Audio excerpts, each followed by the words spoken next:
სალამი მოგესალმებით, ვაგრძელებთ ჯონ მაკარტურის საუბრების ქართულ ენაზე ატვირთვას. ეს არის ბიბლიური კითხვები და პასუხები, რომელიც ჩაწერილი იქნა 1991 წლის 21 სექტემბერს გლენდეილის უბანში, ლოს-ანჯელესში, კალიფორნიის შტატში. ეს კითხვა, რომელიც დაისვა პიროვნების მიერ, ძალიან ესეთი საინტერესო კითხვა არის იმის მიხედვით, თუ როგორი დამოკიდებულება უნდა ვიქონიო ჩვენ, როცა ვხვდებით სხვადასხვა სექტებს, სხვადასხვა დენომინაციებს, თუნდაც სხვადასხვა მსოფლმხედველობას და კიდევ ერთხელ დამაფიქრე, იცით, ამ კითხვამ იმაზე თუ რა გარემოში გავიზარდეთ ჩვენ, როგორი იყო ჩვენი გარემო საბჭოთა კავშირის პერიოდი მხედველობაში, სადაც ტოტალური ათეიზმი იყო, მაგრამ იყო ინტერნაციონალიზმი. ადგილი არ ქონდა ესეთ რაღაცა რელიგიურ შიზოფრენიებს. ნაკლები იყვნენ, მაგრამ ნაკლები იყო. გავლენა საზოგადოებაზე მათ იყო მინიმალური. ასევე თუნდაც ქურდული მენტალიტეტი, რომელიც მერე და მერე გამოდის ასპარესზე, ხომ? ისიც იყო დაპრესილი, ანუ სახელმწიფოს კონტროლის ქვეშ. მაგრამ დღეს ნახეთ რა მოცემულობა გვაქვს ჩვენ. ყველაფერი აი ეს პანდორას ყუთი ტყუილა არ არის ნათქვამი, ხო? ვერანაირად ვერ გაძლო პატრიოტულმა ცნობიერებამ ცოტა ხანიც კი სახელმწიფო სათავეში როცა მოვიდნენ, ხომ იცით ეს დისიდენტები. ანუ ტოტალურად მიუღებელი იყო ღმერთისთვის ეს. გაიხსენეთ ფაშიზმი, ნაციზმი და დღეს მე ვერ დავასახელებ სახელმწიფოს, სადაც ეს ელემენტარულად ძლევდეს. და მაგრამ საშინელება იცით რა არის? ამ პატრიოტიზმის და ნაციონალიზმის დღეს შეეზავა ეს რელიგია. ამას დაემატა კიდევ ქურდული მენტალიტეტიც, ეს არის ხო, გაგებები და პანიაციები და დღეს გვაქვს ეს მოცემულობა საქართველოში. და ბუნებრივია ამის ფონზე 1000 გაუგებრობების სექტები, გესმით, ასევე ეს ლიბერალიზმი უტევს ამას და ღმერთი აკეთებს ამას, გესმით? შეითავს ეს იდეები, რომელიც იყო, იმიტომ იდეოლოგია ხო ჭირდება სახელმწიფოს და მივიღეთ ჯამში ეს, რომ რელიგია მთლიანად დომინანტურია პატრიოტული მოტივებით. და ამის ფონზე პარალელურად, ხო, ყველა სიგიჟეს ხედავ ჩვენ. ახლა ხო ვითხარით, ახლა დასავლეთში, სადაც არის ჰუმანიზმი, ადამიანი, როგორც იყო იქაც მარქსიზმში, ხო? ყველანაირად ადამიანის იყო გამგებელი ყველაფრის. აქაც დღეს რელიგია მთლიანად გაწეულია უკან და თუ არიან რაღაცა ესეთი რელიგიური დენომინაციები ან შიზოფრენიები, ვერანაირად სახელმწიფო მოწყობაში, სახელმწიფო კანონებში ვერ იღებენ მონაწილეობას. იქ მთლიანად დომინანტებს ადამიანის მიერ მიღებული კანონები. ხო და აი ეს მიდგომა ჩვენ როგორი უნდა ვიქონიოთ, ხო, ქრისტიანულ იმაზე, აი ამ კითხვაში კარგად არის გაჟღერებული. რომ ჩვენ ყველას არ უნდა შევებათ, არ უნდა დავიწყოთ ნერვების შლა და არ უნდა დავიწყოთ მტკიცება და აუცილებლად კრიტიკა იმ წუთშივე. სანამდე კარგად არ გამოვიძეთ თუ ვისთანა გვაქვს საქმე.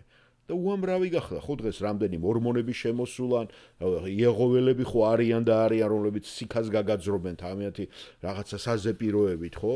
ასევე სატანისტები, ასევე რა ვიცი, ყველა ეს რა ქვია მასონები, რა ვიცი, ძალიან ბევრი რაღაცა ფეხი მოუკიდია ხო საქართველოში.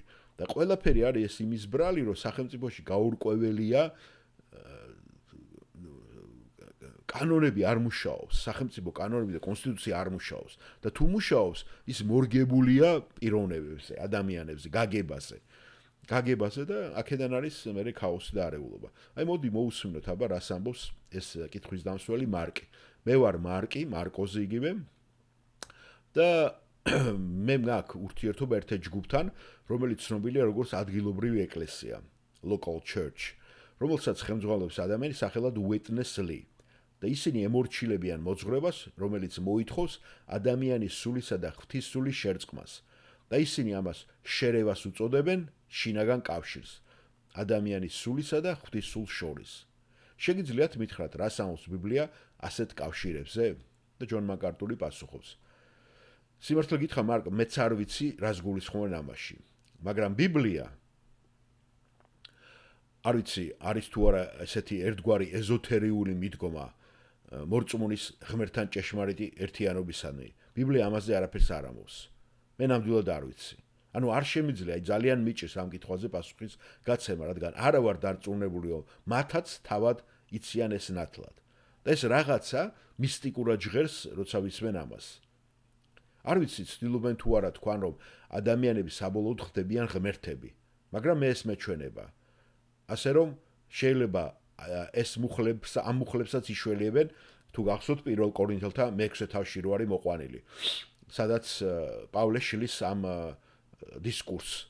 ნუ თუ არ იცით, რომ თქვენი სხეულები ქრისტეს ასოები არიან, განა ქრისტეს ასოებს ავიღებ და მეძავის ასოებად ვაქცევ, არამც და არამც. ანდა თუ არ იცით, რომ ვინც მეძავს უერთება, ერთი სხეული ხდება მასთან ერთად, რადგან ნათქვამია იქნება 2 ერთ ხორცად და მერე მოყავს აი ეს მეჩვიდმეტე მუხლი. და შეიძლება აქედან ხელმძღვანელობენ ისინი, ხოლო ვინც უფალს უერთდება, ერთი სული იქნება უფალთან. შეიძლება მე ვარაუდობ, შეიძლება ამას ამბობენ? და მარკოვსი პასუხობს, არ ვიცი. მე ვიფიქრე, რომ ადამიანს ვისაც ვესაუბრე, რომელიც შედის ამ ჯგუფში, მან ესე ამიხსნა ეს პროცესი. ჩაის დროს, როცა წყლის შერევა ხდება, როცა ჩაის ფერს დაამატებთ ადუღებულ წყალს და როცა ისინი ორივე ერთნი ხდებიან. ეს არა ის მხოლოდ ერთმანეთში შერევა, არამედ ეს ორი ხდება აბსოლუტურად შინაგან კავშირში ერთმანეთთან. და ჯონ მაკარტური აგზელებს. კარგით მერე, რას გამოავლენს ეს და რას გულისხმობ ამით? რა არის ამის შედეგი? მერე რა? რას ნიშნავს ეს? ეს ნიშნავს, რომ შენ ახალი ღმერთი ხარ? თუ ეს ასეა, ეს არასწორია. და მარკოზი აგზელებს აუდიტორიდან.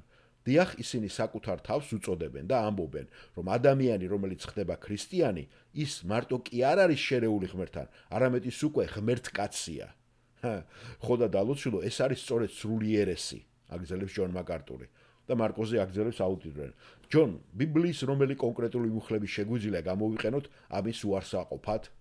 და ჯონ მაკარტური აგზელებს, ბიბლიის რომელი მუხლები?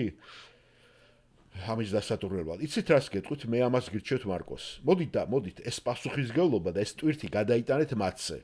მოდით, პირიქით, მათ კითხეთ იქით, აბა მაჩვენეთ, საწერია თქო ეს. იცით, მე ფიქრობ, რომ ჩვენ ხშირად დიდ დროს ხარჯავთ იმისათვის, რომ ვიპოვოთ ისეთი პასუხები, რომელიც მათ თავიდანვე მათაც არ იციან. ამიტომ ჩვენ გვაბნევენ, დროს გვახარჯვინებენ და ნერვებს გიშლიან. ასე რომ, მტკიცების ეს ტვირთი, მოდით, მათ დააკისრეთ და კითხვები დაუსვით. ვინ თქვა, საწერია, რას ნიშნავს? ეს ღმერთ ნიშნავს, რომ შენ ღმერთი გახდები? ეს ნიშნავს, რომ ახლა სრულყოფილი ხარ? ნიშნავს თუ არა, რომ ყველაფერი, რასაც აკეთებ, უკვე წესრიგშია და შეცდომებს, ცოდვებს აღარ უშვებ? ეს იმას ნიშნავს? რას ნიშნავს, რომ ეს სავარაუდო ჭეშმარიტებაა? იმიტომ რომ თუ ისინი ცდილობენ თქვა, რომ ისინი უკვე ამაღლდნენ ღმერთებად, მაშინ დარწმუნდით, რომ ეს ერესია. ეს არაბიბლიურია. მოდით, მტკიცების ტვირთი უკვე მათზე დავაკისროთ. და გულისხმობ, რომ ეს არის პირადად ჩემი მიდგომა. ნებისმიერ დროს, როცა ვინმე მე მაძლევს რაიმე სახის ამ თეორიას, გავს თეორიას, ხო? მე არ ვჩქარობ მის კრიტიკას და მათ თავზე დავესხა. სანამდე ისინი არ დაიწყებენ რომ მაჩვენონ, აბა საწერია ის მოცემულ ბიბლიაში. მე ისე ადამიანებთან არ ვიწყებ მტკიცებას, სანამდე ეს ბიბლიიდან არ არის რაღაცა თუნდაც მოცემული ან ინსპირირებული. და შემდეგ როდესაც ისინი მასჩვენებენ ამ პასაჟს, ამ ადგილს ბიბლიაში, უკვე მე ვიწყებ ამ მონაკვეთის სწორ ინტერპრეტაციას, რათა მათ ვაჩვენო, რომ ეს საერთოდ არნიშნავს იმას, რაც მათ გონიათ. ასე რომ ტვირთი მათ დააკისრე. ამ ტიპის სისტემებში დაიმახსოვრე ადამიანების უმეტესობა მაინც არ შეუძლია თავის დაცვა. და ამ პატარა სისტემებით, ხო, ამ რაღაცა მიზერული, მიკი მაუსის სისტემები თავიანთ პატარა ესეთ სანგრებში, აკოპებში რო არიან, ხომ? ჩამალულები. უნდა გამოვიყვანოთ ისინი და უიმედობი ხდებიან მერე. და მათი თეოლოგიაც ასე ჩამოიშლება ძალიან მალე. როცა თქვენ უკვე აქეთკენ გადაიტანთ თქვენ საუბრის სტილს და მეთოდს. კარგით? მადლობა ჯონ, გმადლობთ პასუხისათვის.